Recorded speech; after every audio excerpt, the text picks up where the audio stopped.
अचानक तीसरी बार प्रेमानंद जी के पास पहुंच गए विराट कोहली तो बाबा भी हो गए हैरान। कहा कुछ ऐसा कि विराट भी दंग। पत्नी अनुष्का के साथ विराट कोहली बाबा के पास पहुंचे, लगा दी सबसे बड़ी अर्जी। अब बाबा से विराट कोहली को क्या चाहिए, जिसके आगे झुक जाती है दुनिया। प्रेमानंद जी के शरण में पहुंचते ही विराट ने झुका लिया सिर। बाबा ने जो कहा, हर कोई दंग। अगर राधा राधा नाम चल रहा है तो इसी जन्म में भगवत प्राप्ति हो जाएगी।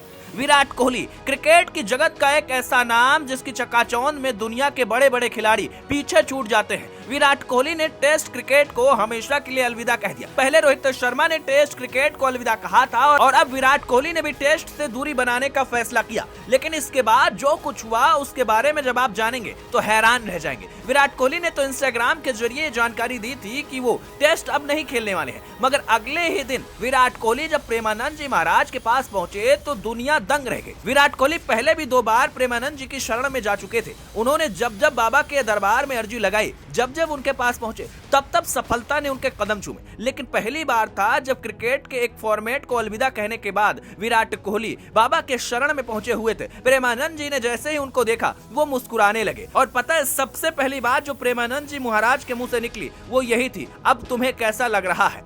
प्रसन्न हो?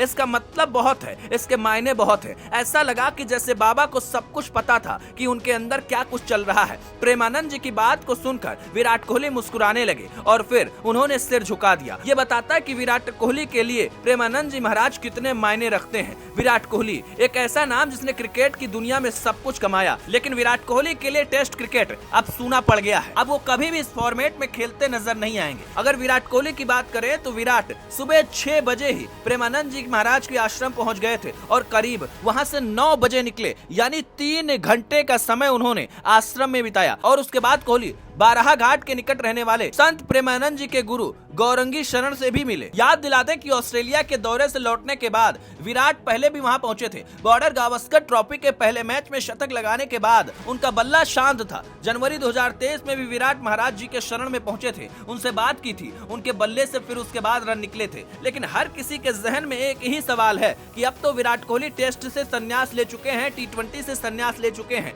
तो फिर आखिरकार विराट बाबा के शरण में क्या मांगने पहुंचे थे? तो आपको बता दें, इस बार विराट कोहली कुछ मांगने के लिए नहीं पहुंचे थे, बल्कि मानसिक शांति के लिए पहुंचे थे। दरअसल विराट कोहली के साथ काफी खेल किया गया है, ये आपको भी पता है। किस तरीके से BCCI ने खेला किया, किस तरीके से चीफ सेलेक्टर्स और कोच ने माहौल बनाया, हर एक बात तो आपको पता है। लेकिन विराट कोहली ऐसे खिलाड़ी हैं जो कभी किसी के आगे टूटते नहीं हैं। पर विराट कोहली ने जब संन्यास लिया तो फैंस का गुस्सा 7वें आसमान पर पहुंचा। लोगों ने तो यहाँ तक कि BCCI को बाइकआउट करने की मांग कर डाली। गौतम गंभीर की भी खिंचाई की। कई लोगों का मानना है कि विराट कोहली के साथ ज्यादती की गई है और उन पर दबाव बनाकर उनको संन्यास दिलाया गया है, क्योंकि विराट कोहली के अंदर अभी 2-4 साल आराम से टेस्ट खेलने की क्षमता थी, उनकी फिटनेस जबरदस्त थी, लेकिन इसके बावजूद उनको साइडलाइन किया गया। हालांकि जो भी हो, विराट कोहली बाबा के शरण में पहुंचे और उन्होंने यही अर्जी लगाई है कि जीवन में मेरे सब कुछ अच्छा चलता रहे, आपका आशीर्वाद बना रहे। उनकी पत्नी अनुष्का शर्मा भी उनके पास थी और उन्होंने भी प्रेमानंद जी महाराज से आशीर्वाद लिया। प्रेमानंद जी महाराज ने कहा कि अब तुमको केवल नाम जप करना है, सब कुछ बाकी का काम हो जाएगा। प्रेमानंद जी महाराज हमेशा यही बात कहते हैं कि नाम जप से सारी दिक्कत खत्म हो जाती है। और विश्वास के साथ कह रहे हैं कि यदि आप राधा राधा जपते हो